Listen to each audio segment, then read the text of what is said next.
Welcome everyone. In today's video, I'm going to be creating the bed area of the cottage and adding some shelves and maybe a few other miscellaneous things. This first piece that I'm creating is a shelf unit that will run along the side of the bed and under the front window. I'm using cereal box to create this piece.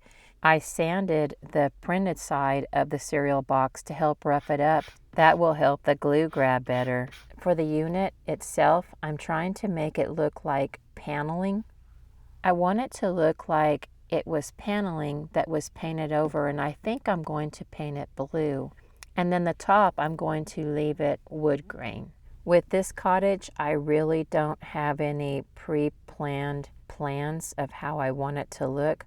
All I know is I want it to be very feminine, hopefully, and definitely a lot of plants and flowers. Let's take a look and see how it's looking in the room so far. I like the way the unit is working out in that little corner, and I left a little bit over by the door for the door framing, but also I'm thinking about adding this post, and the post will hopefully hold up a shelf that's going to run across that wall. Here I am marking a height of a room divider that I would like to put in too, so I'm going to start working on this next. The thickness of my pieces are 1/16 of an inch thick, and I'm creating this little half wall or room divider to define the sleeping area a little bit better. It will also give me a surface to add some plants or flowers. I have not used cereal box for a very long time to build furniture since I have been using cardstock, but I noticed on some of these older pieces of cereal boxes that I have, they are much thicker than today's cereal boxes. I thought about painting this piece the blue that I'm going to paint the shelf unit under the window, but I think I'm going to make this piece be wood, give it a wood appearance. That's why I'm not adding the paneling. I am giving this piece some baseboards. I want it to look like it's built in to the room. I hope that I have left myself enough room to add the molding that will go around the door. I'm trying to create a little decorative trim piece for the front, or I should say the side of the bed. It may even be a waste of my time because I'm not sure how the bedding will fall over the side of the bed, but I thought just in case any of it's showing, there would be something decorative there. I'm also hoping to make some lined baskets that will go under the bed for storage. Once I had this piece cut out, I glued it down to some more cereal box, and that way it will hopefully cut down on all the extra sanding and help keep the edges even. I'm kind of spoiled with cardstock, but with cereal box, you really have to have a brand new blade and make a few more passes to make the cut than with just the cardstock. I didn't get too fancy with the ends of the bed because I figure you're really not going to probably see any of it once the bedding is on. Now let's take a quick look and see how the bed is going to look in the room so far. I'm trying to visualize also if I want to have the bed have a wood appearance or if I want it to be painted. I think if I painted it blue, it would just be too much blue, even with the bedding breaking it up. And I still want to think that this was all built in to the room already and that somebody just painted the blue because they were tired of the paneling. Okay, as soon as I finish painting this piece, I'm going to give it a try and see how it all looks. I also built that little bookshelf that's on top of the shelf unit to hold some books because I imagine that would be a great place to lay and read. I need to create a little mattress now, and I'm going to use some foam board. And I would double up my foam board, but I don't want my mattress to be too high or it will cover up a lot of the shelf unit that I have painted blue. I have some foam pieces that I have saved, but they're kind of big and I also didn't really want to use them on this project. So this mattress will be made with foam board and some of this leftover quilt batting that I have. I'm using the side of a paintbrush and I'm rubbing it down on the sides to soften that sharp edge that's near the top of the mattress. I'm just using hot glue to attach the batting to the foam board. I'm gluing it down to the sides of the foam board too, but I am not gluing it to the bottom of the mattress. Once I have it all glued down, I'm trimming really close to the bottom edge with my scissors.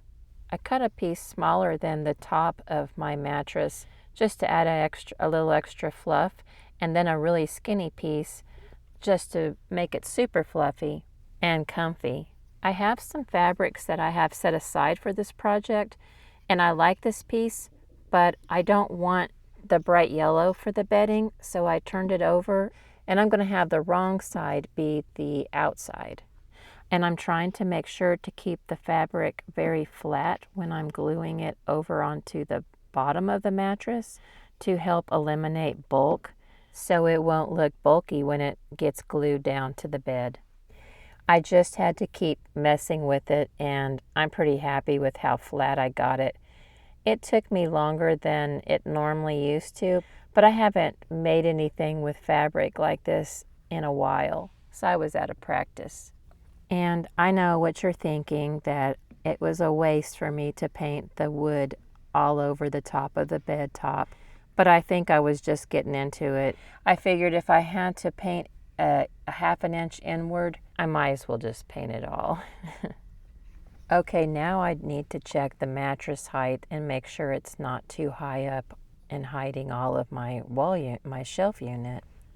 I think the mattress looks nice and fluffy. The cottage really needed a curtain on that front window, so I made one, and I just used a bamboo skewer for the curtain rod and glued the curtain to it. But now I need to train the fabric to fall in a more natural way.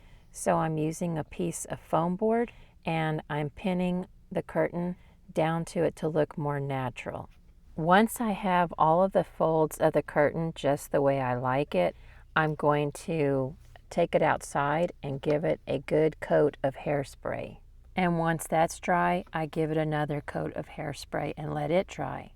I usually cheat and use a hairdryer, not a heat gun, but a hairdryer, and make sure the hairspray is completely dry before I remove all of the pins.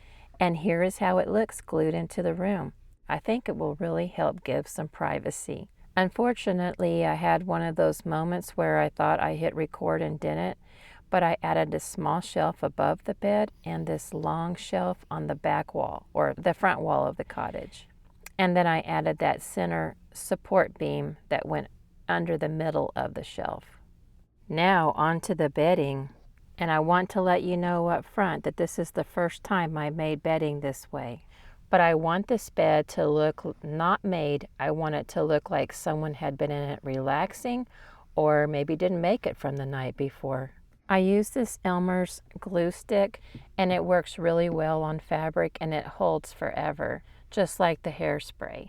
And I just glued the hem in place. The pink fabric that I chose for this piece has a little bit of a subtle print on it, but I wanted to add a little bit more to it than that. I wanted it to maybe look like a bedspread or a blanket. So I'm folding it here, trying to create some lines for me to follow that I'm just going to stitch a straight line, just a simple straight line, just to add some interest to the top. And I'm going to add probably about 3 lines down the top of it. I think it will add some texture to it too. I'm just going to use a easy running stitch, or at least that's what I call it, and I'll just be working from the top of this.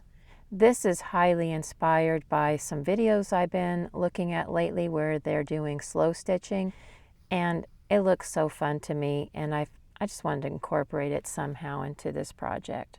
Plus, I'm finding it really relaxing. Once I had the 3 lines sewn onto the top, which went rather quickly, I thought I needed to add some going in the other direction. Plus, I think I just wanted to do some more hand stitching. It's highly therapeutic. Also, I really like the feel of it in my hands. I didn't want to double up the fabric because I figured that it would make it too bulky and not want to lay properly. but I like how it puckered it and gave it that quilted look too. I have to admit I'm a little worried about this bedding. I really want it to come out the way I'm picturing it in my mind. I had several pieces of fabric that I had considered to use for the bedding. I only ended up using a couple of them, and I'm using them like I did on the sheet for the mattress. And I'm using the inside as the outside to soften them. Once I had them all glue hemmed, I had to decide what order that I wanted them to be on the bed. I started off completely covering the mattress bed part with foil to protect it, and then I started pinning the fabrics in place the way I thought they might look bunched up. The stitched bedspread, I ended up deciding to use it more like a blanket or a throw. So I tried to lay it on the end of the bed in a way that I thought maybe you would have a throw laying across the foot of your bed. And just like with the curtains, once I had everything pinned just the way I liked it, I gave it a good coat of this hairspray, and I did it in layers because I wasn't sure that the hairspray would get through to all the layers if I did it in one spraying. If you don't like the little needle holes that you see, the little pinholes that you see in it, you can just take one of your pins and kind of rough over the fibers of the fabric to make the little pinhole go away.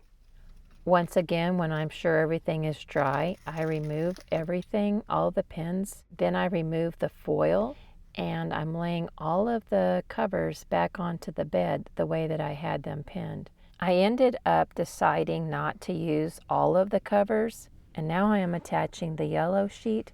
I'm using Aleene's Fast Grab tacky glue, and I'm just gluing it directly down to the bed. I won't ever be removing it. On the side of the bed that's facing the wall, I just glue it and trim away the extra. I had to do it that way because I didn't want all that bulk pushing the bed away from the wall.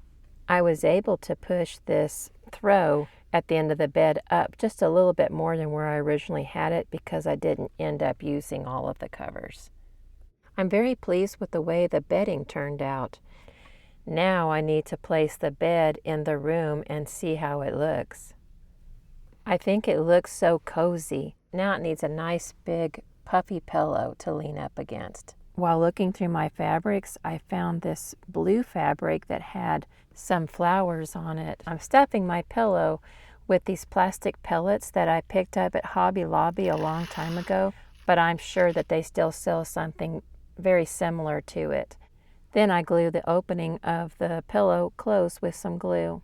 I also made a small accent pillow, and I'm using some cotton out of some vitamins that I've purchased to stuff it. And I'm just going to toss this pillow on the foot of the bed. This little corner of the room is starting to look really cozy now. Thank you so much for watching, and I'll see you next time.